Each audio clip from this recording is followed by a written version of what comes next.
کوئی بزرگ تھے تو انہوں نے شیطان سے پوچھا او بھائی تینوں سب تو زیادہ پسند کون ہے، وہ تجھے سب سے زیادہ ناپسند کون ہے؟ تو شیطان ان بزرگوں کو جواب کیا دیتا ہے؟ وہ کہتا ہے مجھے سب سے زیادہ کنجوس عبادت گزار پسند ہے، نمازیں پڑھ رہا ہے، حج کر رہا ہے، عمرے کر رہا ہے، اس کی پیشانی پہ وہ سجود کے داغ بھی پڑ چکے ہیں، لیکن جانا اس نے اپنی کنجوسی کی وجہ سے دوزخ میں ہے۔ اس نے پوچھا سب سے زیادہ پسند، اس نے کہا یہ کنجوس ہے۔ اس نے کہا سب سے زیادہ ناپسند کون ہے؟ اس نے کہا سخی، غلطیاں بھی ہیں، کوتاہیاں بھی ہیں، لیکن جانا اس نے اپنی سخاوت کی وجہ سے جنت ہی میں ہے، سخی بن جاؤ۔ اور جب اقبال نے بھی لکھا نا حضرت عثمان غنی رضی اللہ، تو امت کے حال کو دیکھ کے اقبال بھی رویا ہوگا، تو پھر اقبال دیکھ کے لکھتا کیا ہے؟ اقبال لکھتے ہیں نہ حیدری فقر ہے، مولا علی فقیری، حضرت عثمان غنی امیری۔ تو کیا اقبال کہتے ہیں نہ حیدری فقر ہے نہ دولت عثمانی ہے، سخی ہو۔ اب میں آپ کو بتاتا ہوں سخاوت کیا تھی حضرت عثمان غنی رضی اللہ تعالیٰ نے، داماد رسول علیہ الصلوۃ والسلام۔ یہ لکھا ہے کہ حضرت سیدنا ابو بکر صدیق رضی اللہ تعالیٰ عنہ کے دور مبارک میں نا مدینہ پاک میں قحط پڑ گیا، تو سارے جو مدینہ کے رہنے والے تھے وہ حضرت ابو بکر صدیق رضی اللہ تعالیٰ عنہ کی خدمت میں حاضر ہوئے، آ کر عرض کی اے خلیفہ رسول دعا فرمائیں۔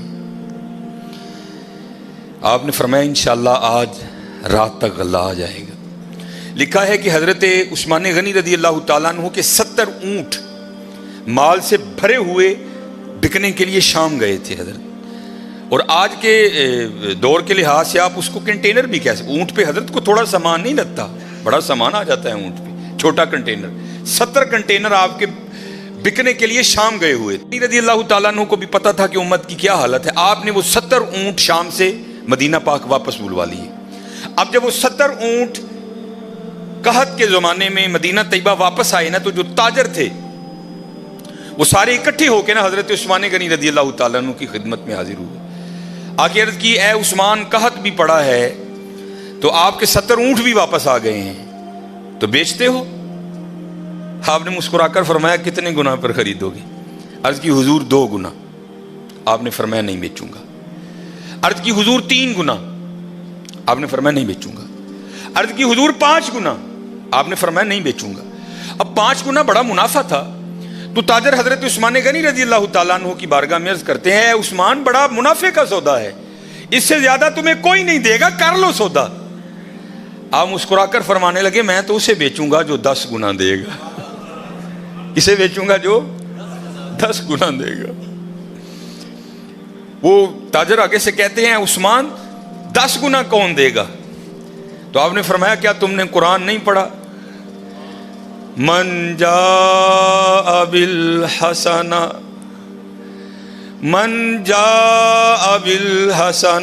فلہ عشر امثالہا۔ فرمایا اللہ کہتے ہیں او بندے تو 1 لے کے آ میں 10 دوں گا۔ آپ نے فرمایا میں نے اپنے اللہ سے سودا کر لیا ہے، میں نے اپنے اللہ سے سودا کر لیا۔ وہ کہتا ہے، اور حضرت یہ 10 گنا سب سے کم مقدار ہے، یہ نہیں کہ اللہ نے کہہ دیا 10 پہ اینڈ کر دوں گا، یہ 10 سب سے اینڈ مقدار ہے۔ فرمایا اگر خلوص زیادہ ہوگا تو 70 گنا دوں گا، اگر اس سے بھی زیادہ ہوگا تو بغیر حساب دوں گا۔ آپ نے فرمایا اگر کوئی ہے 10 گنا والا تو بات کرو، میں نے کہا نہیں۔ آپ نے فرمایا میں نے اپنے اللہ سے سودا کر لیا ہے۔ اور لکھا ہے کہ آپ نے مدینہ پاک میں صدا لگوائی، آپ نے فرمایا مال پڑا ہے، جس کو جو ضرورت ہے آئے اور اٹھا کر لے جائے۔ حضرت یہ تھے حضرت عثمان غنی رضی اللہ تعالیٰ، اور ایسے کی حضرت جی گھر دے 12 جی نے میں منڈے دی منگنی کیتی ہے جی 2 لڈو دے کے تے او گے جی بھائی ہوئی نہیں۔ سخی بنو حضرت، بد دعائیں نہ لو، دعائیں لو لوگوں کی، سخی بنو۔ یہ لکھا ہے اس بات جائے اللہ سانو معاف کر دے، بڑے کنجوس لوگ ہیں، بڑے ظالم حضرت سے، اللہ سانو معاف کر دے۔ جس کے پاس نہیں ہے چلو اس کی تو سمجھ آئی یار، جس کے پاس ہے وہ کیوں اس طرح ہے۔ اور ایک بات تھی بڑی دیر وہ واٹس ایپ پہ گھومتی رہی، اور حقیقت ہے ہم لوگ اسی طرح کرتے ہیں۔ کسی نے بڑی جوتی ماری تھی کسی کو، اس نے کیا لکھا، اس نے کہا ایک امیر عورت کپڑے کی دکان پر بیٹھ کر نا دکاندار کو کہہ رہی تھی میرے منڈے دا ویاہ ہے تے جڑی سب نہ لو کوالٹی ہے نا ذرا منو وہ دکھا، میں اپنی کام والی نو کپڑے دینے نے۔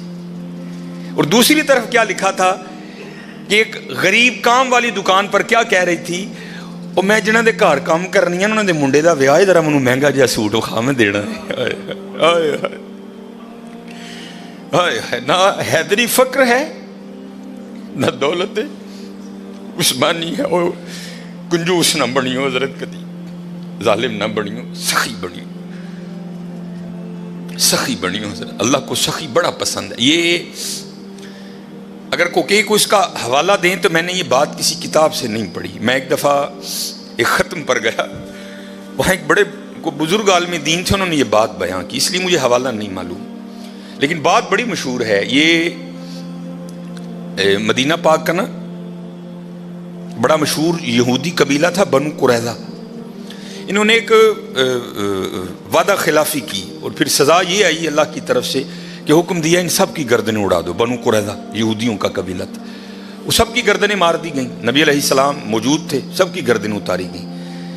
تو میں نے پڑھا نہیں، ایک عالم دین تھے اور ماشاءاللہ ان کا نام ہی ایک بہت بڑا حوالہ تھا، تو کہتے ہیں صرف ایک یہودی رہ گئے، آخری یہودی حضرت علی رضی اللہ تعالیٰ عنہ گردنیں اتار رہے تھے، تو نبی علیہ السلام نے فرمایا علی سے چھوڑ دو، جانے دو اسے۔ اب یہ نہیں کہ نعوذ باللہ من ذالک، کیونکہ ان کی شان تو یہی سمینا و اطعنا، کوئی اختلاف نہیں تھا، یہ تھا راز جاننے کے لیے۔ مولا علی رضی اللہ تعالیٰ عنہ نے نبی علیہ السلام کی بارگاہ میں عرض کی، اللہ کے رسول یہ بھی تو یہودی ہے، جو قصور انہوں نے کیا تھا اس نے بھی تو کیا ہے، اے اللہ کے رسول آپ پر ماں باپ فدا ہوں، ان کی اتار دی، اس کو کیوں چھوڑ دیا؟ تو نبی علیہ السلام نے فرمایا اے علی رضی اللہ تعالیٰ عنہ، ابھی جبرائیل امین علیہ السلام خدا کا سلام اور پیغام لے کر آئے تھے، اور سلام کے بعد پیغام یہ آیا ہے محبوب اسے معاف کر دو، یہ سخی ہے، یہ غریبوں کو کھانا کھلاتا ہے۔ یہودی حضرت، محبوب یہ سخی ہے، یہ غریبوں کو کھانا کھلاتا ہے۔ اور حضرت ایک نہیں، قرآن پاک میں بار بار مذمت آئی، وہ تو غریب کو کھانا ہی نہیں کھلاتا۔ چلو میں دور نہیں لے کے جاؤں گا، وہ پارا جو آپ سارے کھول سکتے ہو، جو تقریباً 8ویں اور 9ویں اور 10ویں کے نصاب میں بھی شامل رہی، اور تقریباً اس وقت تقریباً وہی سارے چہرے بیٹھے ہیں جنہوں نے یہ نصاب پڑھ رکھا ہے حضرت۔ ارائیت الذی، سورہ ماؤن، ارائیت الذی یکذب بالدین فذلک الذی یدعو الیتیم، وہ یتیم نو دھکے دیندا ہے، ولا یحض علی طعام المسکین، مسکین نو کھانا نہیں کھواندا۔ سورہ فجر 30واں پارہ، پھر وہی بات آئی حضرت، وَلَا تَحَاضُّونَ عَلَىٰ طَعَامِ الْمِسْكِينِ، مسکین نو کھانا نہ، دلوں پہ بجلیاں گرایا کرو۔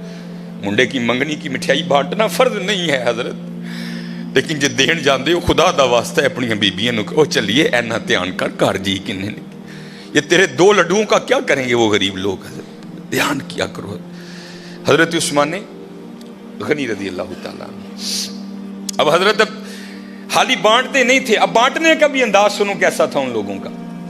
نبی علیہ السلام نے گھر تشریف لائے، تو بظاہر کا لفظ ضروری ہے، بظاہر کچھ موجود نہیں تھا حضرت۔ آپ آئے، آپ نے آ کر پوچھا کچھ کھانے کو ہے؟ عرض کی گئی اللہ کے رسول نہیں ہے کچھ بھی، کیونکہ اما عائشہ رضی اللہ تعالیٰ نے فرماتی ہیں 3 چاند گزر جایا کرتے تھے، کشان نبوت میں چولہا نہیں جلتا تھا۔ نبی علیہ السلام تشریف لے گئے، نماز پڑھانے کے بعد نا حضور پھر گھر تشریف لائے، تو کیا دیکھا کہ کھانا پڑا ہے۔ آپ نے پوچھا یہ کھانا کہاں سے آیا ہے؟ تو عرض کی گئی اے اللہ کے رسول علیہ السلام، ہم کھانا رکھنے والے کو نہیں جانتے، کیونکہ انہوں نے کپڑے سے اپنا منہ چھپا رکھا تھا، دستک دیتے جاتے تھے اور کھانا رکھتے جاتے تھے۔ تو لکھا ہے کہ حضور نبی کریم علیہ السلام کی مبارک آنکھوں میں آنسو آ گئے۔ حضور نبی علیہ السلام نے کیا ارشاد فرمایا؟ آپ نے فرمایا میرے عثمان دے علاوہ اور کون ہو سکتا ہے؟ میرے عثمان کے علاوہ اور کون ہو سکتا ہے؟ عثمان غنی رضی اللہ تعالیٰ عنہ، نہ حیدری فقر ہے نہ دولت عثمانی ہے حضرت۔ ہاں حضرت ہمیشہ دھیان رکھنا، اے ساریاں ونڈا اس بے نیاز دیاں نے حضرت، اور وہ چاہتا تو سب کو امیر کر دیتا ہے، وہ چاہتا تو کسی کو کسر نہ آنے دے، لیکن کیا تبارک الذی بیدہ الملک وہو علی کل شیء قدیر، ہاں کیا الذی خلق الموت والحیات لیبلوکم ایکم احسن عملا. اسی دیکھاں گے تہاڈے جو چنگے کام کیڑا کردا ہے. یہ نہ سمجھنا کہ حضرت جب اس کی باری آئی تو خدا کے خزانوں میں سے ختم ہو گیا تھا. نہیں حضرت، اس کے خزانے تو بھرے پڑے. ہاں یہ ہے، میں دیکھوں گا کہ تم میں سے اچھے کام. ہاں آزمائش ہے حضرت، دھیان رکھنا ہمیشہ ماڑے ہیں. حضرت کسی کو بھی اٹھا کر دیکھ لو. یہ میں حضرت عثمان غنی رضی اللہ تعالیٰ عنہ پر صرف اس کو ختم نہیں کرتا، کسی کو بھی اٹھا کر دیکھ لو. حضرت فاروق اعظم کو پڑھ لو، حضرت ابوبکر صدیق کو پڑھ لو. حضرت نبی علیہ الصلوۃ والسلام کا جب وصال ہو گیا نا، تو ایک چھوٹی سی بچی حضرت ابوبکر صدیق رضی اللہ تعالیٰ عنہ کی خدمت میں آئی اور آ کے نا رونے لگ پڑی. اور ایسا روئی کہ نبی علیہ السلام کے خلیفہ کو بھی رلا دیا. جب تھوڑی اس کی طبیعت سنبھلی نا تو خلیفہ رسول علیہ الصلوۃ والسلام نے پوچھا رون کیوں ڈئی ہیں؟ تو کہتی ہے نبی علیہ الصلوۃ والسلام نے پردہ کر لیا، وصال ہو گیا حضور کا. تو آپ نے فرمایا تجھے کیا بتاؤں کہ ابو بکر کے دل پہ کیا گزر رہی ہے. تو آپ نے فرمایا رو کیوں رہی ہے؟ تو کہتی ہے گھر میں صرف میری دادی ہے جو نابینا ہے، امی انتقال کر گئیں، والد صاحب ایک غزوے میں شہید ہو گئے، اب میں ہوں اور میری اندھی دادی ہے، ایک ہماری بکری ہے، اسی کے دودھ سے ہمارا گزر بسر ہوتا ہے. تو آپ نے فرمایا بکری مر گئی؟ وہ کہتی نہیں ہے. دودھ دینا چھوڑ دیا؟ نہیں دے رہی ہے. تو آپ نے فرمایا رو کیوں رہی ہے؟ وہ کہتی ہے دادی اندھی ہے، وہ تو دودھ نکال نہیں سکتی، میں چھوٹی ہوں مجھے نکالنا آتا نہیں. جب نبی علیہ الصلوۃ والسلام حیات تھے تو آپ روز آیا کرتے تھے اور ہمیں دودھ نکال کے دیا کرتے تھے. اب رو اس لیے رہی ہوں کہ حضور کا تو انتقال ہو گیا، اب دودھ کون نکالے گا. حضرت کو چھوٹا سا ناظم نہیں کسی علاقے کا، کوئی چھوٹا سا ایم اے نہیں ہے، ایم پی اے نہیں ہے، خلیفہ رسول ہیں حضرت، امیر المومنین ہیں، مسلمانوں کے دلوں کی دھڑکن ہے حضرت ابوبکر صدیق رضی اللہ تعالیٰ عنہ، کوئی عام شخصیت نہیں. حضرت ابوبکر صدیق رضی اللہ تعالیٰ عنہ نے حضرت علی کو مبارک دیا. آپ نے فرمایا علی مبارک ہو. مولا علی مشکل کشا رضی اللہ تعالیٰ عنہ نے پوچھا ابوبکر کاہے کی مبارک؟ آپ نے فرمایا میں نے نبی علیہ الصلوۃ والسلام کو کہتے ہوئے سنا کہ کل اللہ جل شانہ جنت کے پروانے علی کو عطا کرے گا، علی جس کو چاہے آگے دے. تو حضرت علی رضی اللہ تعالیٰ نے فرمایا ابوبکر آپ کو بھی مبارک ہو. حضرت ابوبکر نے پوچھا علی مجھے مبارک کس چیز کی دے رہے ہو؟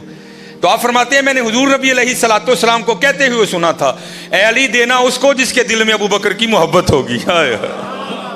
چھوٹا نام نہیں ہے ابوبکر، حضرت کو محلے کا چھوٹا سا ناظم نہیں ہے، خلیفہ رسول ہیں حضرت، خلیفہ رسول. آپ رو کر فرمانے لگے ابوبکر مر نہیں گیا، جب تک ابوبکر رہے گا آج کے بعد تیری بکریوں کا دودھ آ کر ابوبکر نکالا کرے گا. دلوں پہ بجلیاں نہ گراؤ حضرت، دعائیں لو. اسی اپنے کار بد دعاواں دے ٹیر لا لیتے نہیں حضرت، بد دعاواں ہی بد، اپنے خلاف دعائیں کر نہیں حضرت، دعائیں لو حضرت، دعائیں. جس کو اٹھا کر دیکھو حضرت، جس کو پڑھ لو، تم کسی کو سخت نہیں پاؤ گے، تم ہر ایک کو اسی طرح کا پاؤ گے. وہ اقبال نے کہا تھا نا ہو ہلکا یاراں تو بریشم کی طرح نرم. یہ مومن کی بات ہو رہی ہے. ہو ہلکا یاراں تو بریشم کی طرح نرم، رزم حق و باطل ہو تو فولاد ہے مومن.